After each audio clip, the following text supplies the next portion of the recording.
हमारे जीवन में ऐसी बहुत सारी बातें होती हैं जिनको अक्सर हम चाहकर भी नहीं कह पाते। और कुछ लोग होते हैं कि उसको खुलकर कह पाते हैं, यानी कि कुछ कही और कुछ अनकही बातें।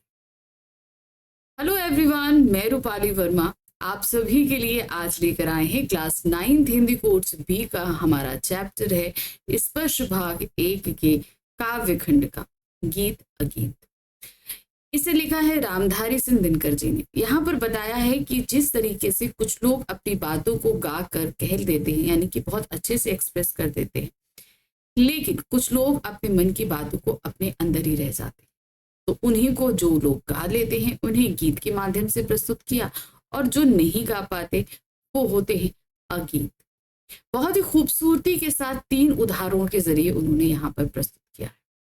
नदी का गाना, गुलाब का चुपचाप खड़े होकर सुनना, तोते का गाना और तोती का चुपचाप अपने मन की बातों को वात्सल्य में डुबो देना, और जहां पर एक प्रेमी और प्रेमिका के गीत अगीत का वर्णन।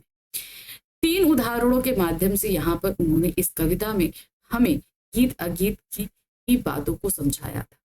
हमने पूरा चैप्टर पढ़ा हुआ है और आज हम करने जा रहे हैं इसी गीत अगीत अध्याय पर बहुविकल्पीय प्रश्न, काव्यांश आधारित बहुविकल्पीय प्रश्न हम करने के लिए जा रहे हैं। तो ध्यान दीजिएगा, इसे हमने 3 काव्यांशों में बांटा है पूरी कविता को, और उस पर आधारित 5-5 प्रश्न करेंगे और फिर उसके बाद संपूर्ण पाठ आधारित कुछ प्रश्नों को करेंगे। ठीक है, तो चलिए फटाफट शुरू करते हैं। यहाँ पर सबसे पहला हमारे पास में गीत काव्यांश आ रहा है। क्या दिया गया है?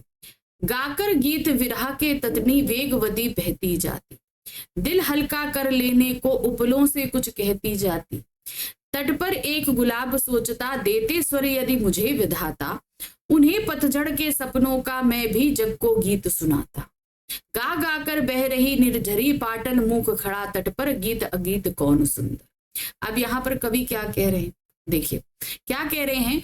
जो एक नदी है वो विरह के गीत गा रही है। अब विरह के गीत क्यों गा रही है? आप करो भाई विरह के गीत के, भाई वो पर्वतों से जुदा होकर नीचे जा रही है, ठीक है, और हर जगह से छूटती हुई जा रही है, किसी जगह रुकती तो है नहीं, वो हर किसी से छूटती हुई जा रही है, तो एक तरीके से जुदाई है, तो इसलिए वो क्या गा रही है? विरह के गीत गा रही है, जुदाई का गीत गा रही है। गाकर गीत विरह की तटनी, तटनी कौन है?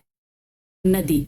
वेगवती बहती जाती, यानी कि बहुत तेजी से बहती हुई चली जा रही है। दिल हल्का कर लेने को उपलों से कुछ कहती जाती, अपने दिल के, भाई विरह है, दुख है, तकलीफ है, तो अपने मन की बातों को वो क्या है, किनारे पड़े हुए जो पत्थर हैं उनसे अपने दुख और तकलीफों को कहते हुए जा रही है। अब वो जो गाते हुए जा रही है। अब दूसरी तरफ क्या है? तट पर, यानी कि किनारे, नदी के किनारे तट पर एक गुलाब खड़ा है, गुलाब खड़ा है, और गुलाब क्या सोचता है? देते स्वर यदि मुझे विधाता, यानी वो सोच रहा है कि अगर मुझे ईश्वर ने बोल दिए होते, यानी कि मैं बोल सकता, ये बोल दिए होते, अपने पतझड़ के सपनों का मैं भी जग को गीत सुनाता, यानी कि जब पतझड़ का मौसम होता है, जब सब कुछ झड़ जाता है, तो उस समय जो है प्रकृति खुशहाल होने के सपने देखती है। तो पतझड़ में जो मैं सपने देखता हूँ वो सारी बातें मैं गा गा कर सभी को सुनाता। वो सुख, मतलब दुख में हम सुख के सपने देखते हैं, तो प्रकृति के लिए दुख का समय कब होता है? जब पतझड़ होता है। तो वो पतझड़ में हम क्या है, जब सुख के सपने देखते, हरियाली होने के सपने देखते, खिलने के सपने देखते, तो अगर मुझे स्वर मिलते तो मैं सभी को वो सपनों के बारे में बतलाता। गा गा कर बह रही निर्झरी, निर्झरी क्या है? यानी कि जो नदी है वो गाती हुई बहती चली जा रही है, और पाटल मूक खड़ा तट पर, और चुपचाप जो फूल तट पर खड़ा हुआ है वो भी है, चुप है वो। गीत अगीत कौन सुंदर, यानी कि जो गा कहकर अपने, यानी कि नदी जो है वो कह रही है अपनी बात को, उसके गीत सुंदर है, या वो गुलाब जो कुछ कह नहीं पा रहा उसका अगीत सुंदर है। यानी कि अब आप भाई इसमें खुद कंफ्यूज है कवि, तो वही कह रहे हैं कि भाई कौन जो है वो अपने दिल की बातों को ज्यादा सुंदर तरीके से कह पा रहा है, किसका गीत ज्यादा सुंदर है या अगीत ज्यादा सुंदर है। अब इस पर 5 प्रश्न है। पहला प्रश्न देखिए, प्रस्तुत पद्यांश में कवि द्वारा किसका वर्णन किया जा रहा है? नायिका के सौंदर्य का, कवि की भावनाओं का, प्रकृति की सुंदरता का, या मजदूर की विवशता का। तो अब यहाँ पर देखिए सिंपल सी बात है, प्रकृति की सुंदरता की ही बात हो रही है, क्योंकि भाई नदी और गुलाब ये प्रकृति का अंश है, तो इसलिए हम यहाँ क्या कहेंगे, प्रकृति की सुंदरता। तो तीसरा वाला सही है, तो यहाँ पर हम देख रहे हैं गा, तीसरा सही है गा वाला। नेक्स्ट आते हैं, कवि ने प्रस्तुत पद्यांश में किस प्रकार का तुलनात्मक प्रश्न किया है। तुलनात्मक यानी कि कंपेयर करते हुए किस तरह का प्रश्न कहा। नदी और समुद्र में कौन बड़ा है, नहीं। पहाड़ और टीले में कौन विशाल है, नहीं, ये बात भी नहीं करी। नायक और नायिका में से कौन सुंदर है, नहीं। गीत और अगीत में से कौन सुंदर है। तो उसने क्या तुलनात्मक प्रश्न किया है कि भाई गीत और अगीत में कौन ज्यादा सुंदर है। नदी अपने मन की व्यथा किससे कहती है, किनारे खड़े वृक्ष से, किनारे पड़े पत्थरों से, कविता रचने वाले कवि से, या किनारे खड़े गुलाब से।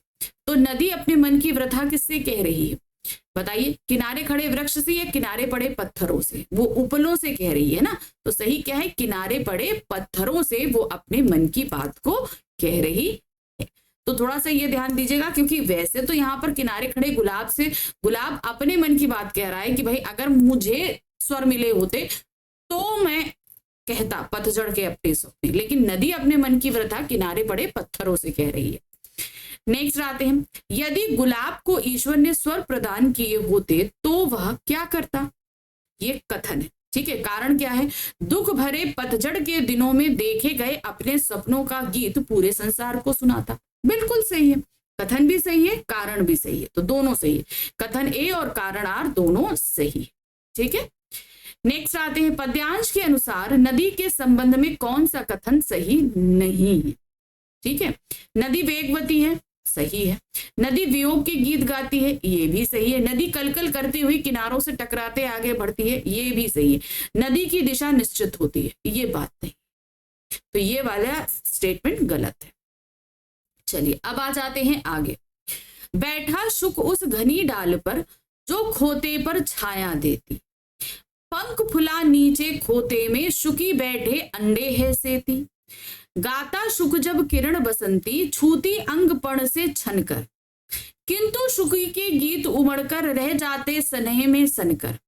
गूंज रहा शुक का स्वर वन में फूला मग्न शुकी का पर है, गीत अगीत कौन सुंदर है। अब दूसरा इन्होंने एक और गीत अगीत का एक उदाहरण दिया। क्या कह रहे हैं, शुक मतलब होता है तोता, ठीक है, और शुकी मतलब होता है तोती, ठीक है।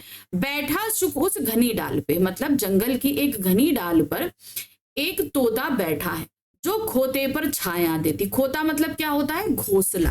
तोते ने वहां पे एक घोंसला बनाया हुआ है। खोते का मतलब होता है घोंसला। घोंसले पर जो है ना एक घनी डाल जो है वो छाया दे रही है। तोता उसी डाल पर, जो डाल जो है घोंसले पर छाया दे रहा है, उस डाल पर तोता बैठा हुआ है। पंख फुला नीचे खोते में शुकी अंडे सेती, और घोंसले में क्या है, तोती के अंडे हैं।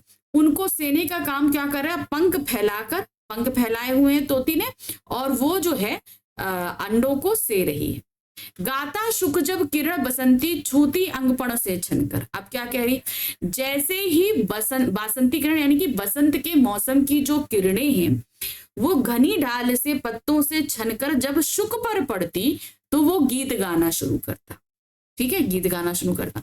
किंतु शुकी के गीत उमड़कर रह जाते समय में। अब क्या है, जैसे ही शुक गाना गा रहा है तो शुकी भी गाना गाना चाहती है, लेकिन क्या है, चूंकि वो अंडे से रही है तो उसके जो गीत हैं वो अपने बच्चों के वात्सल्य प्रेम में खोकर रह जाते हैं। क्योंकि भाई अगर वो गीत गाएगी तो उसे अंडे सेना छोड़ना पड़ेगा, मगर वो नहीं छोड़ना चाहती, क्योंकि इस समय उसका काम क्या है, एक माँ के रूप में है। तो वो क्या है, उसके गीत जो है वो वात्सल्य में यानी कि अपने बच्चों के प्रेम में रमकर रह जाते हैं। गूंज रहा शुक का स्वर वन में। अब जो है पूरे जंगल में तोते का स्वर गूंज रहा है, वो खूब गा रहा है और वो गूंज रहा है चारों तरफ। फूला मगन शुकी का पर है, और इधर क्या है, जो शुकी है वो गीत नहीं गा पा रही, लेकिन उसका मन बहुत फूला, यानी कि वो बहुत खुश है, बहुत ज्यादा प्रसन्न है। गीत अगीत कौन सुंदर। अब बताइए, इसमें जो गीत गा रहा है शुक वो ज्यादा सुंदर है, या जो शुकी अपने बच्चों के स्नेह बस गीत नहीं गा पा रही उसका वो अगीत सुंदर है। अब इस पर पांच प्रश्न है। पहला प्रश्न है, कवि ने गीत अगीत के अंतर को प्रकट करने के लिए किसका उदाहरण दिया है। यहाँ पर तो किसने किया है, शुक और शुकी का दिया है। शुक शुकी, तो सही क्या है, यहाँ पर नंबर 1 पे हम लगा देंगे। नेक्स्ट आते हैं, शुकी कहाँ बैठकर अंडे से रही है। जाहिर सी बात है वो कहाँ, डाल पे बड़े घोंसले में बैठकर अंडे सेर रही है। चलिए देखते हैं। पुराने मकान की मुंडेर पर नहीं, सघन पेड़ की छाया में अपने घोंसले पर, सही है। नदी किनारे झाड़ियों में, पेड़ के नीचे घास में, नहीं, सही है। सघन पेड़ की छाया में अपने घोंसले में अंडे सेर रही है। जब सूरज की किरण शुक के अंगों पर पड़ती है तो वह क्या प्रतिक्रिया व्यक्त करता है? जैसी पड़ती है तो क्या करता है, वो गीत गाना शुरू कर देता है ना। अप्रसन्न हो जाता है, दुविधाग्रस्त हो जाता है, प्रसन्नता से गा उठता है या उदासीन हो जाता है। वो खुश हो जाता है और गाने लगता है। तो क्या होता है, प्रसन्नता से गा उठता है। शुक द्वारा गीत गाने पर शुकी क्या करती है? जब शुक द्वारा गीत गाया जा रहा है तो शुकी क्या कर रही? वह भी गीत गाने लगती है? नहीं, वह पंख फैलाकर अंडे सेने में मगन हो जाती है। बिल्कुल सही है। सोचती है कि मैं गीत क्यों नहीं गा पा रही? नहीं, निराश और हताश हो जाती है। तो सही क्या है, अपने पंख फैलाकर वो अंडे सेने में मगन हो जाती है। शुकी के गीत किसमें डूब जाते हैं? शुकी के गीत किसमें डूब गए थे? घृणा में, उदासी में, वात्सल्य में या क्रोध में? वो बच्चों के स्नेह में डूब गए थे। बच्चे का स्नेह क्या कहलाता है? वात्सल्य कहलाता। चलिए अब हम आ गए तीसरे काव्यांश में। क्या दिया है? दो प्रेमी यहाँ जब बड़े सांझ आल्हा गाता, पहला स्वर उसकी राधा को घर से यहाँ खींच लाता। चोरी चोरी खड़ी नीम की छाया में छिपकर सुनती है, हुई क्यों ना मैं कड़ी गीत की विधना यो मन में गुनती है। वह गाता पर किसी वेग से फूला रहा, इसका अंतर है, गीत अगीत कौन सुंदर है। अब यहाँ पर क्या कह रहे हैं? अभी तक देखिए हम लोगों ने क्या देखा, नदी और गुलाब के माध्यम से गीत अगीत देखा, शुक और शुकी के माध्यम से गीत अगीत देखा। अब यहाँ दो प्रेमियों के माध्यम से देख रहे हैं। दो प्रेमी यहाँ एक जब है, भाई दो प्रेमी है और एक जो है वो सांझ होते ही आल्हा गाने लगता है। आल्हा और उधल जो है वो उनके वीरता के गीत थे। तो वहां पर राजस्थान में ये परंपरा है, आल्हा और उधल के गीत गाए जाते हैं सांझ को लोगों को प्रोत्साहित करने के लिए। तो एक प्रेमी जो है वो सांझ होते ही, यानी कि जो नायक है वो आल्हा के गीत गाने सुनने लगता है, और जैसे ही आल्हा के गीत गाता है वैसे ही उसकी राधा अर्थात उसकी प्रेमिका जो है वो जहां पर वो गीत गा रहा है वहां तक खिंची चली आती। लेकिन जहां गीत गा रहा है सभी के बीच बैठकर वो वहां तक नहीं आती। नीम पेड़ की छाया में, एक उससे दूर थोड़ा सा नीम की एक पेड़ है, उसकी ओट में खड़े होकर वो उस गीत को सुनती है और कहती है कि क्यों नहीं मैं इस गीत का हिस्सा बन पाई, क्यों नहीं मैं अपने प्रेमी के साथ गीत गा पा रही हूँ, या वो आल्हा की जगह श्रृंगार गीत क्यों नहीं गा रहा है, मेरे प्रेम के गीत क्यों नहीं गा रहा है। ये चीज उसके मन में उमड़ता है। तो अब ऐसा क्यों है? क्योंकि भाई यहाँ पर लोक लाज की मर्यादा है, वो सभी के बीच बैठकर वीरता के गीत गा रहा है। अब प्रेमिका उसके साथ आकर तो नहीं गाना गा सकती, तो ये उसकी मजबूरी है कि वो वहां पर सभी के सामने आकर अपने प्रेमी के स्वर में स्वर मिलाकर गीत नहीं गा सकती। तो उसके मन की जितनी भी बातें हैं वो उसके मन में ही रह गई, मगर वो वहां पर खड़ी है, खुश है ना। विधना यो मन में गुनती है, वह गाता पर किसी वेग से फूला रहा उसका मन। भले वो उसके साथ नहीं गाना गा पा रही है, लेकिन तब भी वो बहुत प्रसन्न है कि उसका प्रेमी सभी के बीच इतने मधुर गीतों को गा रहा है। गीत अगीत कौन सुंदर है। चलिए अब इस पर 5 आपके पास प्रश्न क्या है। प्रस्तुत पद्यांश के माध्यम से कवि क्या स्पष्ट करना चाहता है?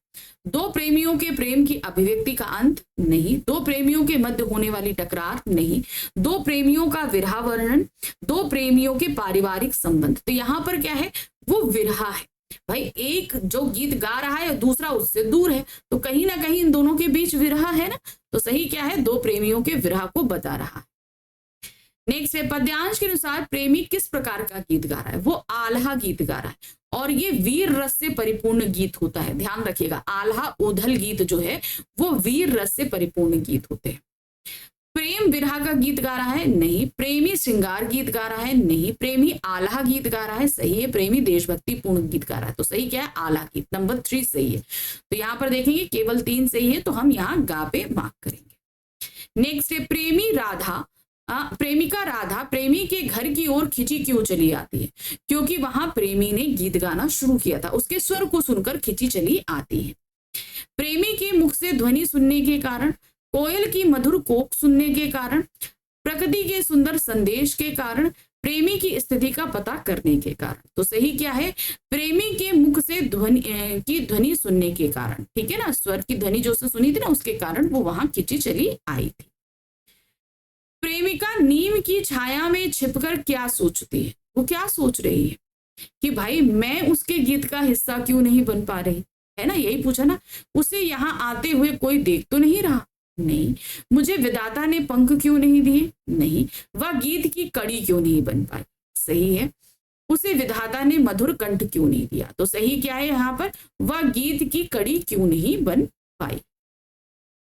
कथन कारण आधारित प्रश्न है। कथन है, देखिए क्या, प्रेमी के गीत गाने का प्रेमिका पर क्या प्रभाव पड़ता है। भाई प्रेमी गीत गा रहा है, इसका प्रेमिका पर क्या प्रभाव पड़ा है।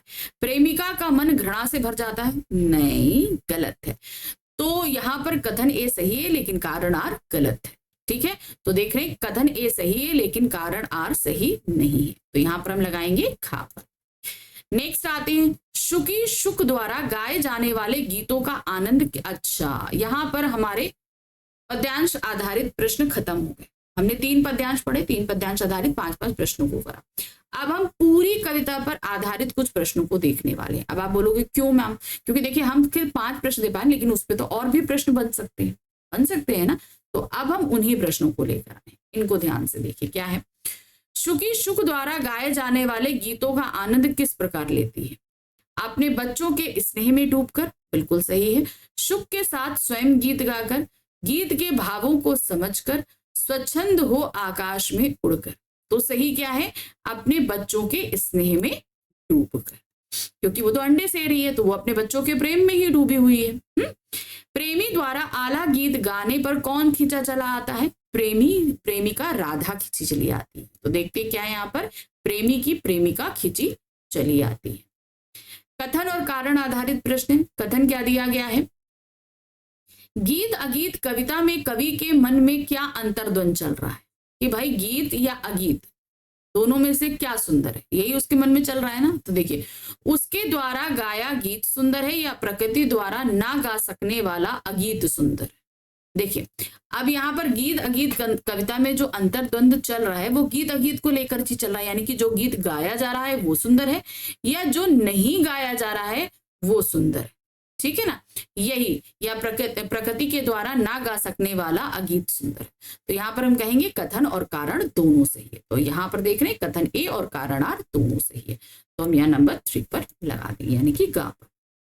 चलिए अब हम आ जाते हैं नंबर 4 पे। गीत अगीत कविता में कवि ने किसका चित्रण किया है, प्राकृतिक सौंदर्य का किया है, जीव जंतु के मंतत्व का बिल्कुल किया है, मानवीय राग और प्रेम भाव का ये भी किया है। तो हम यहाँ क्या लगाएंगे, उपरोक्त सभी। इन तीनों के माध्यम से ही उन्होंने गीत और अगीत के अंतर को स्पष्ट करना चाहा है।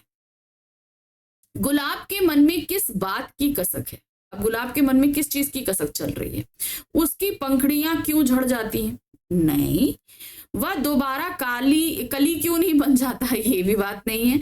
उस पर कांटे क्यों होते हैं, नहीं। विधाता ने उसे स्वर क्यों नहीं दिया, तो गुलाब यही सोच रहा है कि भाई विधाता ने उसे स्वर क्यों नहीं दिया, वो उसके दिमाग में यही बात चल रही, ठीक है। प्रश्न संख्या 6 है, प्रस्तुत कविता के अनुसार अगीत से कवि का क्या अभिप्राय है। अगीत का क्या मतलब है, मधुर गान, कर्कश गान, मौन गान या बेसुरा गान। तो अगीत का मतलब क्या है, जो नहीं गाया गया, सिंपल सा, यानी कि वो मन के अंदर गाया जा रहा है, मन में प्रसन्नता के थ्रू व्रत हो रहा है, लेकिन वो मौन है यानी कि चुप है। तो सही क्या है, मौन गान। शुक की स्वर लहरी से रोमांचित होकर शुकी क्या करना चाहती है। शुक जो है उसकी स्वर लहरी से बहुत, शुक जो गाना गा रहा है उससे जो है बहुत ज्यादा प्रसन्न है, तो शुकी क्या करना चाहती है, कोई प्रेम भरा गीत गाना चाहती है, अपने मन पर काबू रखना चाहती है, चिंता मुक्त कर स्वयं स्वच्छंद घूमना चाहती है या नाचना चाहती है। वो अभी क्या कर रही है, वो अपने अंडों को से रही है, वात्सल्य में डूबी, लेकिन एक्चुअल में क्या है, वो भी प्रेम भरा गीत गाना चाहती है। तो सही क्या है, नंबर 1। अपने बच्चों के प्रेम में विभोर होकर शुकी क्या करती है, क्या कर रही है अपने बच्चों के प्रेम में, उन अंडों को से रही है ना, उन गीतों को अपने अंदर अनुभव करती है। बच्चों के लिए दाना एकत्रित करती, भाई बच्चे तो अभी अंडे में हैं तो दाने कहाँ से आएंगे, नहीं। नया घोंसला बनाने के कार्य में जुट जाती है, नहीं।